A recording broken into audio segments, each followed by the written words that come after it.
Ketua KPU Hashim Asyari resmi diberhentikan atas pelanggaran kode etik penyelenggara pemilu usai beberapa kali mendapat teguran. Lalu seperti apa deretan kontroversi Hashim selama menjabat sebagai Ketua KPU sejak 2022?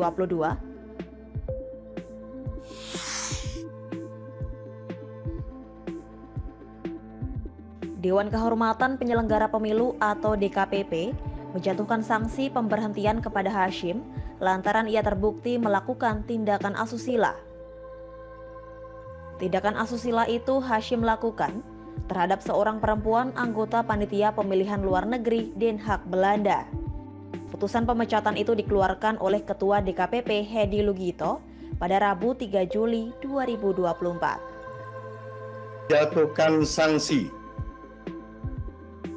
pemberhentian tetap kepada Tradu Hashim Asyari selaku Ketua merangkap anggota Komisi Pemilihan Umum terhitung sejak putusan ini dibacakan.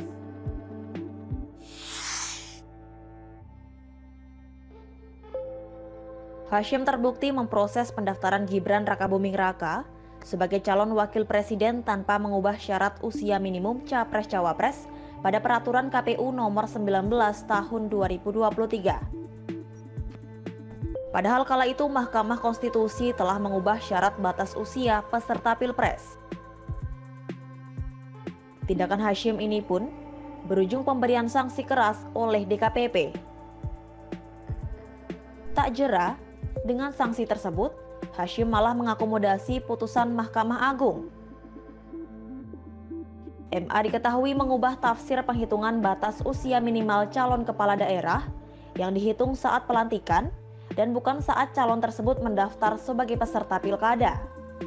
Lantas hal ini diakomodasi KPU dengan mengeluarkan PKPU nomor 8 tahun 2024. Langkah ini tak sesuai lantaran KPU seharusnya mengikuti ketentuan syarat usia calon kepala daerah di UU Pilkada yang tak berubah.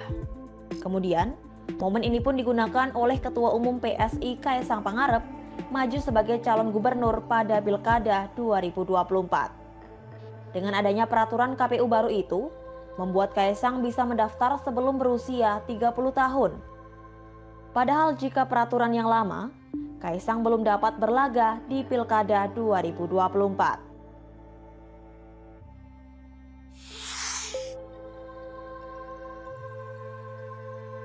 Hashim juga pernah diterpa isu dugaan pelecehan seksual terhadap Ketua Umum Partai Republik I, Hasnaini, yang biasa dijuluki wanita emas.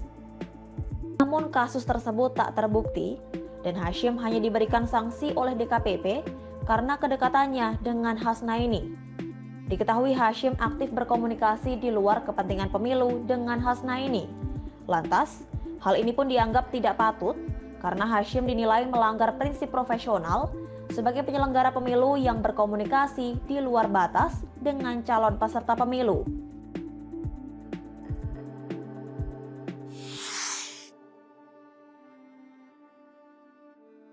Pada Mei 2024, Hashim memberikan pernyataan yang membingungkan soal calon anggota legislatif yang ingin maju sebagai calon kepala daerah pada Pilkada 2024. Pernyataan pertama, ia menyebut caleg tidak perlu mundur apabila ingin maju di pilkada. Lantas pernyataan itu memicu perdebatan, karena menurut peraturan MK, KPU seharusnya mensyaratkan caleg yang ingin maju ke pilkada harus bersedia mundur jika telah dilantik secara resmi sebagai anggota dewan. Beberapa hari kemudian Hashim pun mengubah pernyataannya. Pada rapat Komisi 2 DPR Rabu 15 Mei 2024, Hashim mengatakan setiap caleg DPR, DPD, dan DPRD harus mundur jika ingin mencoba peruntungan di Pilkada 2024.